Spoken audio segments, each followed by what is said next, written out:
Okay, so in the case of like an entire study cancellation, I guess the process starts with the CTPM. So I've invited Mabel here as a CTPM to help explain her part of the process. Mabel, I understand you are a CTPM? Yes, that is correct. Okay, could you explain how the cancellation process begins for us? Yes, I would be happy to. Basically, if one of my studies has been canceled, I will initiate the cancellation process by filling out a cancellation request form with InfoPath. I will also create the template for the cancellation out-of-pocket spreadsheet, or OOP spreadsheet, that will be used for this study and will attach it to the request form and assign it to CCGO through SharePoint. For now, this is all I will do in regards to the CCGO process until it is time for me to approve the amounts to be paid to each site. I see. Thank you so much for that insight. My pleasure. Okay, so at this point, we need to know what the CCGO SharePoint request processor does with the request form. So I've invited Cindy Jones to give us some insight. Cindy, would you be so kind as to tell us where the process goes from here? Absolutely.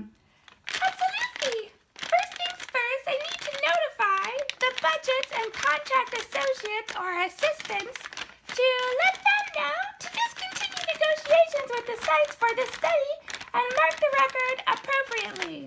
Then I will create draft records for the old records and upload the cancellation spreadsheet request form and the spreadsheet into the specific trial alias folder in the working documents in SharePoint and assign it to the budget associate.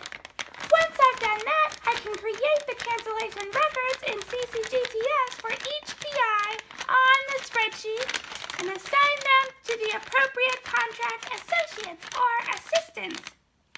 Oh, okay. So is it always the CTPM who notifies you of cancellation? Well, if a single site withdraws because they cannot agree on the budget or the contract language, then either the budget associate or the contract associate would alert the study team to initiate the OOP spreadsheet. Either way, once I receive the spreadsheet, I would know to create draft records. I see. Okay, so that's really helpful. Thank you for sharing. Is there someone from the budgets team who could explain what is done with the out-of-pocket cancellation spreadsheet? Oh, hey, Megan. Thank you so much for joining us. Sure thing, Katie. Anything to help out my CCGO team.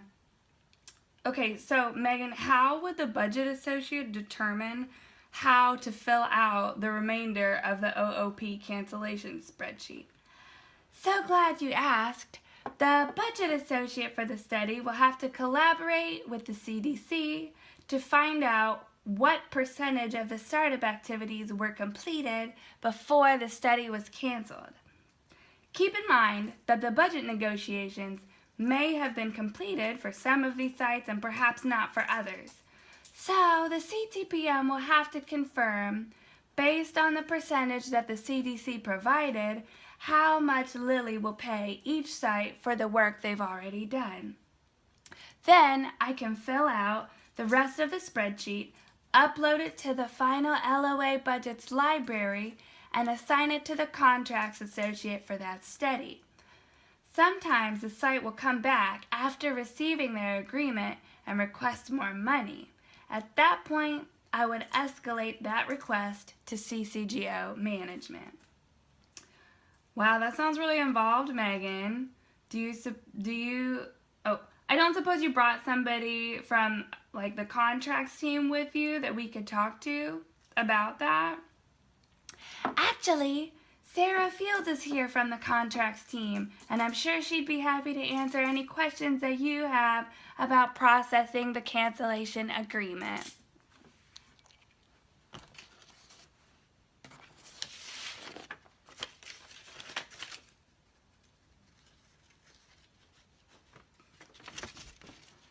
Hi, CCGO staff! Oh, hi, Sarah. Would you be able to explain from a contracts perspective what happens once the OOP cancellation spreadsheet has been assigned to the contracts team? Anything for you, Katie.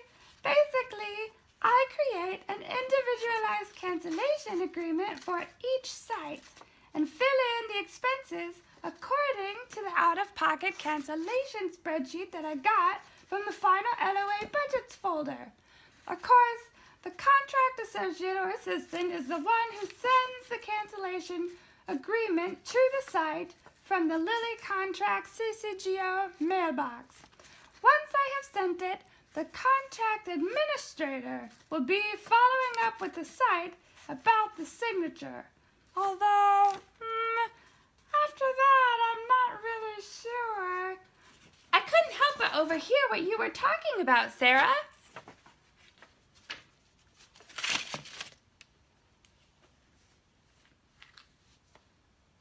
Oh, hey, Deborah Jo.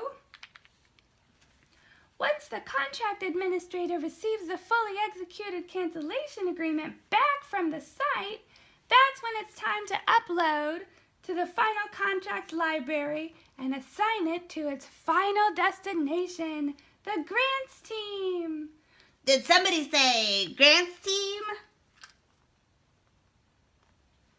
Oh, hey, Jeff Gwynn. We were just about to find out what happens after the fully executed cancellation agreement is sent to the grants assistant. Hello, this is when the purchase order gets created.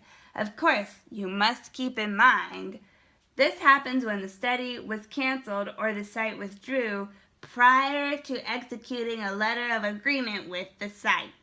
Once the grants assistant has created the purchase order, they can send an email to the site informing them of the PO number and sending the investigator reimbursement form. After the PO is closed, the site folder can be archived. Oh, awesome. Okay. Thanks, Jeff. And thanks to everyone who agreed to help with the process. I think that pretty much covers it.